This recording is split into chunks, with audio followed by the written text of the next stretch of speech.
Shalom saudara-saudara yang dikasihi oleh Tuhan. Kita harus hidup dengan sangat bijaksana karena kelengahan sedikit dalam hidup kita akan membuat penyesalan yang cukup panjang, kalau tidak dikatakan penyesalan seumur hidup. Oleh karena itu saudara, setiap waktu, setiap saat, biarlah kita di dalam kehidupan yang berjaga-jaga dan senantiasa dekat dengan Tuhan yang memimpin hidup kita. Salam jumpa dalam program Tuhan adalah Gembalaku. Saudara, kehidupan kita itu tidak sederhana. Namun sebaliknya, kehidupan kita adalah kehidupan yang kompleks. Karena ada banyak aspek-aspek dalam hidup kita dan seringkali aspek-aspek itu terkait satu dengan yang lain. Dan dapat dikatakan bahwa setiap saat kita perlu mengambil keputusan demi keputusan untuk hidup kita. Keputusan baik terkait dengan permasalahan atau juga terkait dengan orang lain yang kita temui. Saudara, tidak mudah untuk mengambil keputusan yang tepat. Namun saudara, sebagai orang percaya, kita memiliki tujuan hidup yang jelas. Sebagaimana yang firman Tuhan ajarkan kepada kita. Saudara, tujuan hidup yang jelas itu akan menolong kita untuk mengambil keputusan. Karena tujuan itulah yang menjadi filter dan mengarahkan bagaimana seharusnya kita bersikap dan mengambil keputusan. Saudara, mari kita membaca firman Tuhan dari 1 Raja-Raja pasal 2 ayat 1 sampai dengan 12. Ketika saat kematian Daud mendekat, ia berpesan kepada Salomo anaknya, "Aku ini akan menempuh jalan segala yang fana, maka kuatkanlah hatimu dan berlakulah seperti laki-laki. Lakukanlah kewajibanmu dengan setia terhadap Tuhan Allahmu, dengan hidup menurut jalan yang ditunjukkannya, dan dengan tetap mengikuti segala ketetapan, perintah, peraturan dan ketentuannya, seperti yang tertulis dalam hukum Musa, supaya engkau beruntung dalam segala yang kau lakukan dan dalam segala yang kau tuju. Dan supaya Tuhan menepati janji yang diucapkannya tentang aku, yakni, jika anak-anakmu laki-laki tetap hidup di hadapanku dengan setia, dengan segenap hati dan dengan segenap jiwa, maka keturunanmu takkan terputus dari tahta kerajaan Israel. Dan lagi engkau pun mengetahui apa yang dilakukan kepadaku oleh Yoab anak Seruya, apa yang dilakukannya kepada kedua panglima Israel, yakni Abner bin Ner dan Amasa bin Yeter. Ia membunuh mereka dan menumpahkan darah dalam zaman damai seakan-akan ada perang, sehingga sabuk pinggangnya dan kasut kakinya berlumuran darah.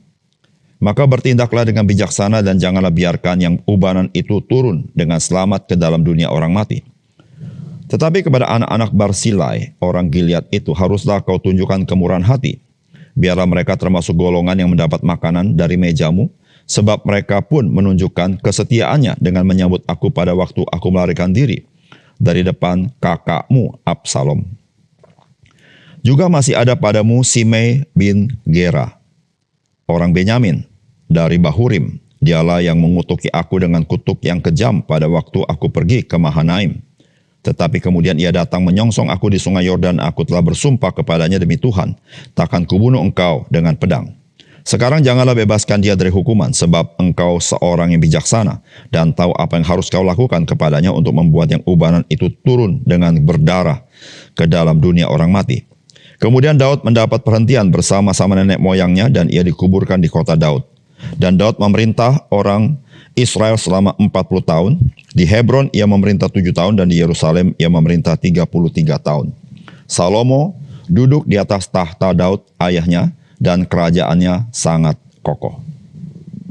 Saudara yang dikasihi oleh Tuhan, bagian firman Tuhan yang kita baca mengisahkan saat-saat Raja Daud akan mangkat. Dan sebelumnya Raja Daud berkesempatan memberikan pesan kepada penerusnya, yaitu Salomo. Saudara, apakah pesan firman Tuhan bagi kita dari nasihat Raja Daud kepada Salomo? Yang pertama, mengenal bahwa hidup kita ini harus mengabdi dengan setia kepada Tuhan. itu adalah hal yang akan menolong kita di dalam mengambil keputusan, serta bersikap, serta berperilaku di dalam kehidupan kita. Saudara, firman Tuhan mengatakan demikian, "Aku ini akan menempuh jalan segala yang fana. Maka kuatkanlah hatimu dan berlakukanlah seperti laki-laki. Lakukanlah kewajibanmu dengan setia terhadap Tuhan Allahmu, dengan hidup menurut jalan yang ditunjukkannya, dan dengan tetap mengikuti segala ketetapan perintah, peraturan, dan ketentuannya seperti yang tertulis dalam hukum Musa, supaya engkau beruntung dalam segala yang kau lakukan dan dalam segala yang kau tuju. Dan supaya Tuhan menepati janji yang diucapkannya tentang aku, yakni jika anak-anakmu laki-laki tetap hidup di hadapanku dengan setia, dengan segenap hati dan dengan segenap jiwa, maka keturunanmu takkan terputus dari tahta kerajaan Israel." Saudara, nasihat Raja Daud kepada Salomo pertama-tama terkait bagaimana relasi Salomo kepada Tuhan. Saudara, Raja Daud mengajarkan kepada Salomo agar ia menjadi seorang yang berani, bukanlah seorang pengecut. Itu yang dikatakan, "Kuatkanlah hatimu dan berlakulah seperti laki-laki." Saudara, seorang yang berani, dia tahu apa yang dia jalani dan dia berketetapan hati dengan apa yang dia jalani. Dan tentu saudara-saudara, keberanian yang dimaksud oleh Raja Daud adalah keberanian di dalam iman. Karena selanjutnya Raja Daud mengajarkan supaya Salomo melakukan kewajibannya dengan setia kepada Tuhan. Dan saudara, kesetiaan itu terlihat dengan hidup menurut jalan yang ditunjukkannya dan mengikuti firman Tuhan. Saudara yang kasih dalam Tuhan, nasihat Raja Daud kepada Salomo menolong Salomo di dalam Salomo mengambil keputusan demi keputusan. Karena seluruh keputusan yang Raja Salomo ambil didasarkan kepada kesetiaan Salomo kepada Tuhan. Dan menjadi patokannya adalah yaitu kebenaran firman Tuhan tentunya, saudara-saudara. Tetapi saudara, bukan saja itu. Kesetiaan Salomo kepada Tuhan membuat Salomo diberkati Tuhan. Salomo menjadi orang yang memerintah dengan beruntung dan menjadi berkat bagi bangsa Israel.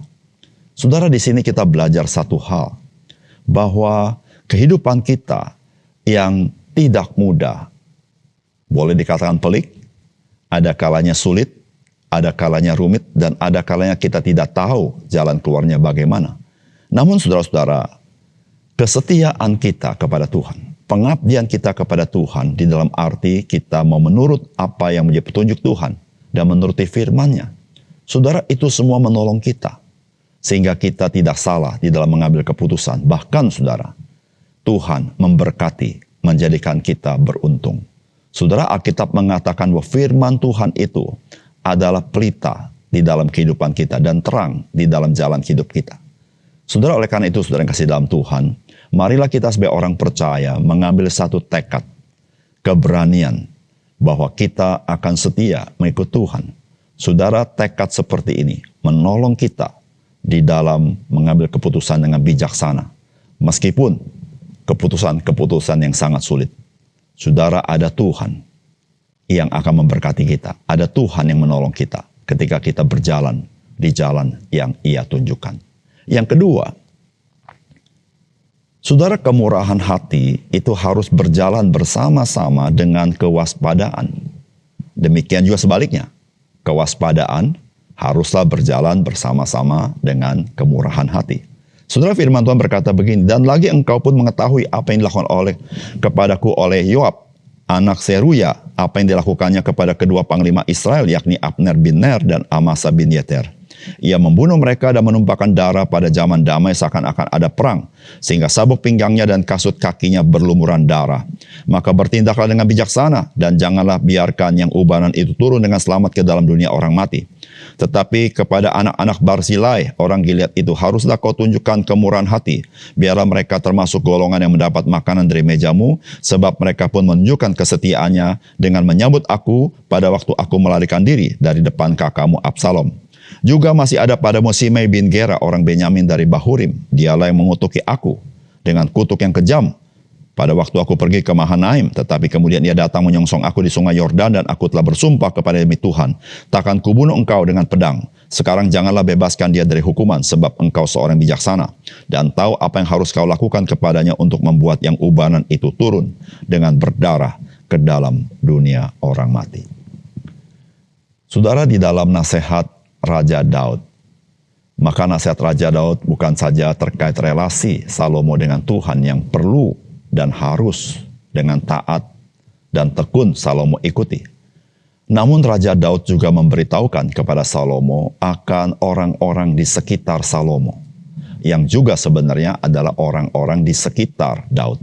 Adalah orang-orang yang sangat dekat dengan Raja Daud. Dan saudara, di dalam nasihat Raja Daud, maka kita mendapatkan sebuah pesan yang sangat penting, bahwa kita harus hidup di dalam berjaga-jaga. Saudara, kita harus mewaspadai kehidupan kita, namun kita juga harus bermurah hati dalam hidup kita.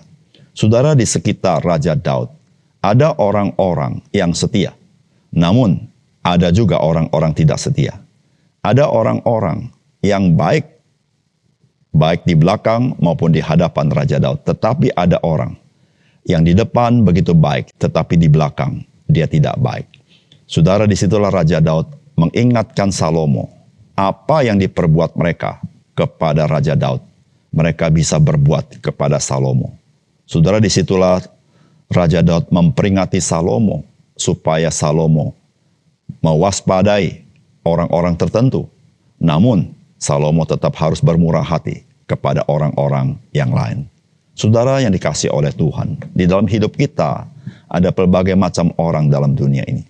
Saudara, orang percaya dipanggil untuk menjadi berkat bagi semua orang. Tetapi saudara, orang percaya tidak dipanggil untuk menjadi orang bodoh dalam dunia ini, yang ditipu berulang-ulang dan ditipu berulang-ulang. Oleh karena itu Tuhan Yesus berkata, hendaklah engkau cerdik seperti ular dan tulus seperti merpati. Saudara, kita harus tahu, kita harus hidup di dalam kewaspadaan, supaya kita tidak dijebak oleh dunia ini. Tetapi saudara, di dalam kewaspadaan kita tidak boleh tidak memiliki kemurahan hati. Kita harus tetap menjadi orang percaya yang selalu ingin memberkati orang lain. Tetapi saudara, kita harus ingat, ada begitu banyak orang di tengah dunia ini yang memiliki sikap hati yang berbeda. Oleh karena itu saudara yang kasih dalam Tuhan, kita sebagai orang percaya, kita harus memiliki keseimbangan antara kewaspadaan dalam hidup kita, namun kita harus murah hati. Murah hati supaya kita menjadi berkat bagi orang lain. Kewaspadaan supaya kita tidak terjebak dan sehingga kita menjadi orang yang tidak berdaya untuk menjadi berkat bagi orang lain. Saudara, ketika kita melakukan semuanya itu, marilah kita sadar apa yang dinasihati Raja Daud. Mari kita melakukan semuanya itu dengan pengabdian kepada Tuhan, setia kepada Tuhan, menuruti apa yang Tuhan arahkan dalam hidup kita, dan taat kepada firman-Nya. Sehingga kita, meskipun kita waspada, namun kita memiliki hati yang tulus di hadapan Tuhan. Mari kita berdoa. Bapa surga, terima kasih untuk kebenaran firman Tuhan. Biarlah Tuhan memberkati firman-Mu, menolong kami, mengutamakan Engkau di dalam hidup kami, dan kami dalam relasi dengan orang-orang lain. Kami sungguh-sungguh menjaga diri kami sedemikian rupa, agar kami tidak mempermalukan Tuhan, namun kami juga menjadi berkat bagi orang lain, dan kami tetap dipakai oleh Tuhan. Tuhan, terima kasih untuk firman Tuhan. Dalam nama Tuhan Yesus kami berdoa. Amin.